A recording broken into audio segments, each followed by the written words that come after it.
से गलतफहमी हटे। यहाँ कोई हिंदू मुस्लिम बात होती है, सभी लोग आपस में मिलजुल के रहते हैं। एक बार अपना पूरा अफ्तारी का मतलब ये है कि मेन है कि देश में अमन कैसे बहाल हो, ये जो जातीयता फिराती हो रहा है, इस सबको दूर करने के लिए यहाँ पे देखेंगे कि सभी जाति धर्म के लोग आए हुए थे। देश के गरीब गरीब हो रहा है, अमीर अमीर होता जा रहा है। 2 गुजरातियों के पास सत्ता की चाबी है और 2 गुजराती इस देश को चला रहे हैं। ये 4 ही लोग तो इस देश को चला रहे हैं, मैं नाम नहीं लूंगा, आप सब लोग जानते हैं। पहले उनको माफी मांगनी चाहिए। उनका सांसद जिस तरह से लोकसभा के अंदर बदतमीजी कर रहा था, उसको पहले पार्टी से बाहर करें। CAA NRC पे जिस तरह से उन्होंने बदतमीजी करी है, उसके लिए माफी मांगे। उनके आइंदा उनके विधायक, उनके सांसद, उनके केंद्रीय मंत्री अनाप शनाप बोलते हैं, समाज को बांटने की कोशिश करते हैं, हिंदू मुसलमान को बांटने की कोशिश करते हैं, टोपी टीका पे बात करते हैं। नमस्कार, मैं ठाकुर जी, आप देख रहे हैं भरभाट न्यूज। इस वक्त मैं आ चुका हूँ शंकरपुर पंचायत में, जहां RJD नेता इरशाद आलम के द्वारा आज यहाँ पे इफ्तार पार्टी का आयोजन किया गया है। यहाँ पे बहुत सारे लोग भी आए, उन सबसे बात करेंगे, बने रहे हमारे साथ। संदेश है समाज में, यही संदेश है कि 2 अलग अलग समाज के लोग, आपने तो यहाँ टेबल पे देखा होगा, अलग अलग आइडियोलॉजी के लोग, फिर भी इफ्तार के वक्त में हम लोग मिल बैठ के टेबल पे खा रहे हैं। मैसेज क्या है? मैसेज यही है कि हम लोगों को, समाज को मिलजुल के रहना है। मिलजुल के रहेंगे हम सब तो समाज का विकास होगा, क्षेत्र का विकास होगा। और ये मैसेज भाजपा के लिए भी है, ये मैसेज जो है भारतीय जनता पार्टी के लिए भी है। आज मोदी जी ने अनाउंस किया है कि वो 34,000 सरकारी मदरसे हैं, वहाँ पर गिफ्ट भेजेंगे।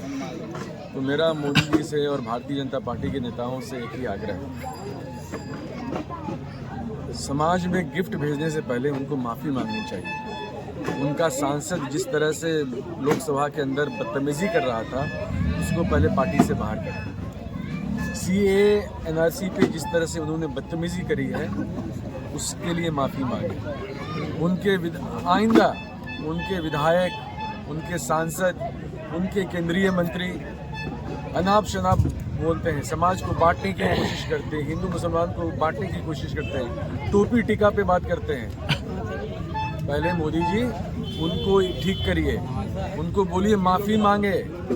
गिफ्ट क्या भेज रहे हैं आप? अगर भेजना है, मदरसों का पैसा डाइवर्ट होता है, सरकारी मदरसों का पैसा जो केंद्र से आता है, बिहार सरकार उसको दूसरे काम में जो पैसा लगा रही है, उसके लिए बिहार सरकार और केंद्र सरकार को माफ़ी मांगनी चाहिए। तब जाके असली लोग माफ़ी करेंगे आपको, नहीं तो ये दिखावा है। किसको दिखावा करें? चुनाव है इसलिए ये सब मोदी जी का दिखावा है।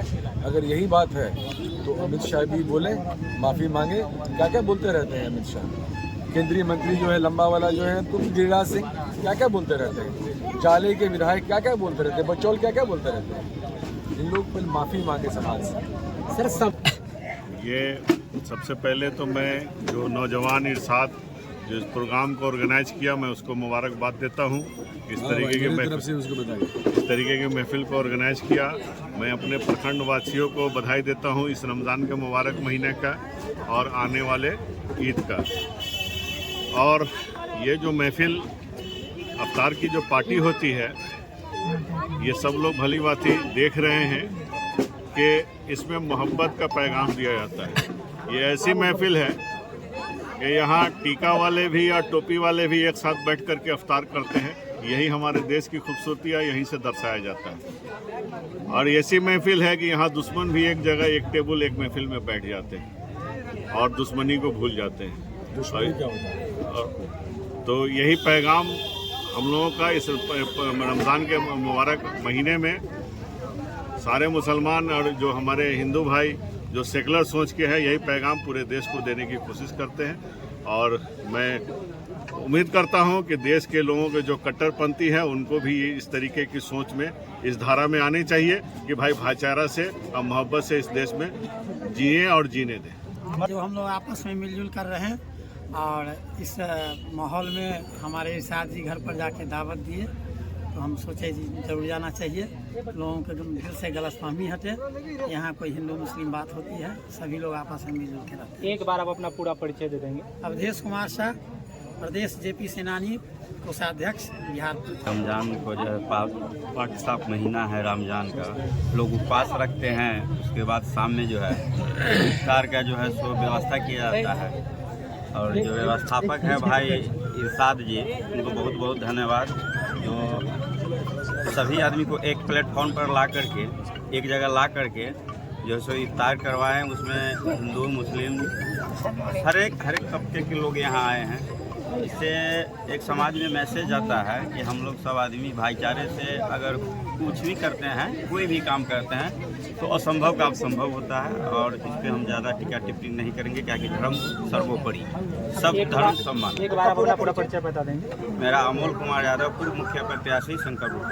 पूरे गांव के लोग जो एक हैं, एक जगह रहते हैं, आपस में मिलके रहते हैं और सब लोग, पूरे गांव के लोग इसमें जुटे थे। सब लोग हिल मिल के इस प्रोग्राम को किया है।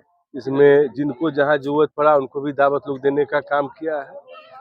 यही संदेश है कि इसमें आपसी भाईचारा और तमाम सद्भावना सब लोग को लेकर चलने की बात यहाँ पर की गई। खास बात ये भी देखा गया कि इस दावत इफ्तार में हर समुदाय के लोग, खास करके हिंदू भाई भी आके और एक साथ बैठ के इफ्तार किए, तो इससे समाज में एक अलग मैसेज देने की कोशिश की। हम लोग तो यही मैसेज देना चाहते हैं कि यह देश जो है सो हिंदू, मुस्लिम, सिख, ईसाई सबका बराबर है, सबका बराबर अधिकार है। सब लोग मिलजुल के रहते हैं, एक दूसरे के दुख सुख में रहते हैं। आज कोई भी छोटा से बड़ा अगर मामला होता है, यहाँ पर बगल में हमारे यहाँ सलमा टोली है, ये नहीं पता चलता है कि हम लोग के परिवार से अलग है। सब लोग हिल के एक जगह रहते हैं, सब लोग हमको सहयोग करते हैं, सब लोग को हम लोग सहयोग करके लेके चलते हैं। यही भाईचारा और इस्लाम यही सिखाता है कि सबको लेके चलना, सब किसी को, हमसे किसी को तकलीफ न हो इसको कोशिश करना, यही हमारा धर्म सिखाता है। जिसके तहत सब लोग को एक जगह बैठा कर अफ्तार का प्रोग्राम करवाएगा। आपका पूरा अहमद अली तमन्ने, पूर्व मुखिया यहाँ के हुए, मुखिया संघ के संरक्षक सिंघवाड़ा पर। उनका शुक्रिया अदा करते हैं। इसमें सभी समाज के लोग हैं, आप देखिए, हिंदू मुस्लिम, यही तो गंगा जमुना की तहजीब है, यही तो मोहब्बत है। इसका मकसद क्या है इफ्तार में बुलाना, कि सभी समाज के लोग एक जगह आएँ, एक जगह बैठें, एक साथ इफ्तार खोलें। यही तो मोहब्बत है। ये मोहब्बत को तो ख़त्म कर दिया भारतीय जनता पार्टी ने, और वो आज भी इसी मिशन में लगी हुई है। उसका कोई विकास का कोई एजेंडा है तो बताइए। ना कोई महंगाई के बारे में बात करता है, ना कोई भ्रष्टाचार के बारे में बात करता है, ना कोई बेरोजगारी के बारे में बात करता है, ना कोई पलायन के बारे में बात करता है। मुद्दे तो हजार हैं इस देश के। गरीब गरीब हो रहा है, अमीर अमीर होता जा रहा है। 2 गुजरातियों के पास सत्ता की चाबी है और 2 गुजराती इस देश को चला रहे हैं। ये 4 ही लोग तो इस देश को चला रहे हैं, मैं नाम नहीं लूँगा, आप सब लोग जानते हैं। तो इस देश के पास जो भी जमा पूंजी है वो तो गुजरात जा रहा है। इस देश में हम लोग चाहते हैं विशेष पैकेज, विशेष राज्य का दर्जा मिले। सरकार डबल इंजन कहते हैं, कहाँ गया? हम कहते हैं जाति जनगणना कराओ, उसके बारे में कोई चर्चा करने को तैयार नहीं है। हम कहते हैं 65% आरक्षण दो, आरएसएस वाले बोलते हैं आरक्षण होना ही नहीं चाहिए।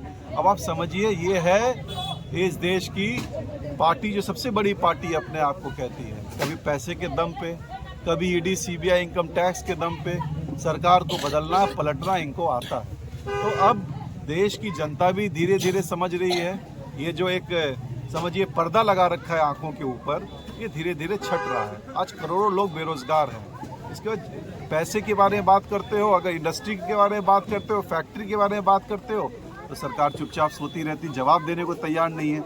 वो कब्र खोद रही है, वो कभी मंदिर मस्जिद निकाल रही है। अरे भाई, इतिहास किसी को जानना है तो पहले इतिहासकार से भी तो जानोगे ना किसी चीज़ के बारे में। हिस्ट्री ऐसी कोई चीज़ मिटा दोगे क्या? किसी के नाम मिटाने से हिस्ट्री मिट जाती है?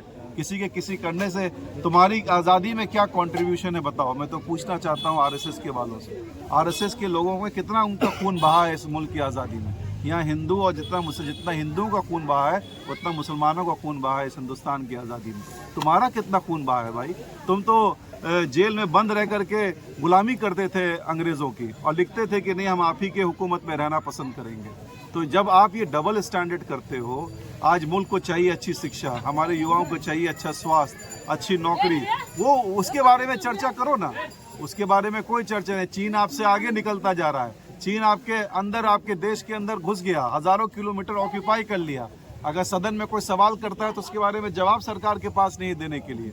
आज 100 रुपये डीजल पेट्रोल मिल रहा है। जीडीपी का हाल देखिए, आज कितने लाख करोड़ का कर्जा, तकरीबन $300 बिलियन कह रहे हैं कर्जा, और बढ़ गया है जब 2014 के बाद से। अब आप बताइए, अभी तो सरकार हमारी नहीं है, ये तो कहते हैं देश में बहुत बड़े एक नेता है जो सरकार को चला रहे हैं। तो इसलिए इन मुद्दों के ऊपर आज जनता को आगाह भी करने के लिए हम लोग चाहते हैं कि आपके माध्यम से लोग जागें, उठें और रोड पे उतरे, अपनी बातों को रखने का काम करें। आज आपको अपने घर में कैसे अपने बच्चों के लिए अच्छी शिक्षा का इंतजाम हो उसके बारे में आवाज़ उठाएं।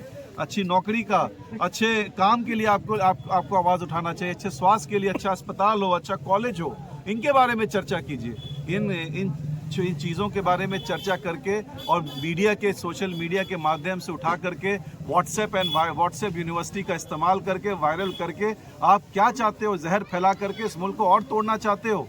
तो कम से कम मैं चाहता हूं हमारे बीजेपी भाइयों से भी कि भाई कम से कम शऊर आइए, अकल लाइए और कम से कम इन मुद्दों से हट करके जो अहम मुद्दे हैं जनता के उसको उठाने का काम कीजिए, जो हम लोग उठा रहे हैं, हमारी पार्टी उठा रही है। और अमन चैन का पैगाम हम लोग देना चाहते हैं। आने वाला जो ईद है उसके लिए भी आपको ढेर सारी बधाई। आने वाले जितने भी हमारे पर्व होने वाले हमारे हिंदू भाइयों के, मुस्लिम भाइयों को उसकी ढेर सारी बधाई। और आने वाला जो विधानसभा चुनाव है 25 का, युवा एक तरफ देख रहा है, तेजस्वी की तरफ देख रहा है। बहुत बहुत धन्यवाद। तरफ से हर साल अफ्तार का दावत होता है, इससे पहले भी आप लोग आए होंगे और आज जितने भी लोग आए हुए थे इस अफ्तार में, सबका तहे दिल से हम शुक्रिया अदा करते हैं जो एक बार कहने पे सब लोग आ गए और बहुत अच्छा से हो भी गया।